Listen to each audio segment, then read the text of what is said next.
Hello friends. तो अब हम क्वेश्चन स्टार्ट करते हैं कस्टमर लाइफ टाइम वैल्यू के ऊपर भी।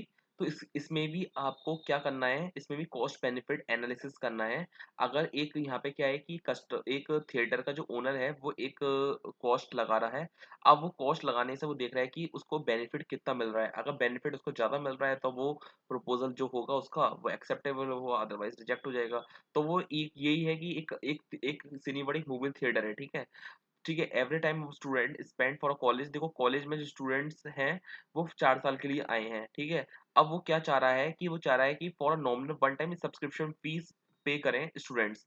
ठीक है, तो उनको एक ऑफर देना चाह रहा है Cinevert plan of to offer student discount on movie ticket for a period of 4 years by attracting more footfall. Cinevert target across sell and food and beverages and souvenir भी देना चाह रहा है वो। तो ऐसी केस में वो क्या कह रहा है, वो एक कॉस्ट लगा रहा है। वो one time subscription fee collected and would cost 5,000 पर स्टूडेंट एक खर्च करना चाह रहा है। अब उससे एक क्या होगा, जो जो हमारे स्टूडेंट्स होंगे वो स्पेंड करेंगे मूवी टिकट पर। अगर ईयर 1 और ईयर 2 पे 2,000, ठीक है, और ईयर 3 और 4 पे 1,500 चार्ज करेंगे। फूड एंड बेवरेजेस पर 4,000 और 3,000, सोवेनिर एंड एसेसरीज पर 2,250 750।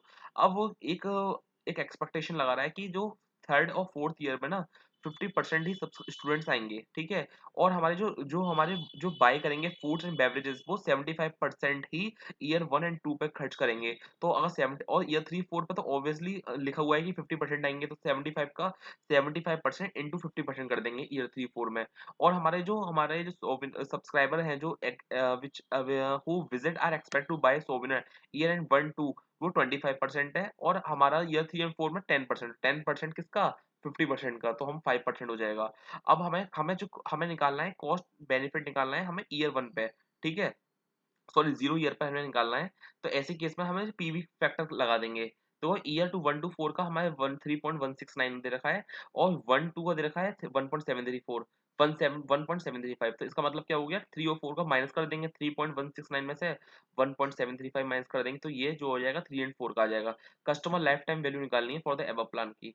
तो देखो बस सिंपल सा है कि देखो एक कॉस्ट लगाई हमने। नेट कॉस्ट ऑफ अट्रैक्टिंग 5,000 रुपये लगाई। ईयर 1 2 पे देखो 2,000 रुपये हमें रेवेन्यू मिल रहा है, और ईयर 3 पे हमें मिल रहा है, हमें 1,500 मिल रहा है, ठीक है। पीवी फैक्टर लगा दिए, प्रेजेंट वैल्यू एन्युटी फैक्टर लगा दिया, ठीक है।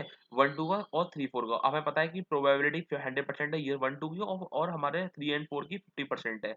तो हमारी नेट रेवेन्यू इसका आ गया। उसी तरीके से हमारे फूड एंड बेवरेजेस का आ जाएगा, ठीक है। मैंने बताया था कि 75% का 50% करेंगे 37.5 आ जाएगा।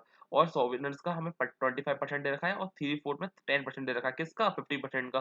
तो 5% हो जाएगा। तो इसका भी हमारा आ गया, हमारा रेवेन्यू आ गया। तो नेट टोटल रेवेन्यू आ गया 12,394।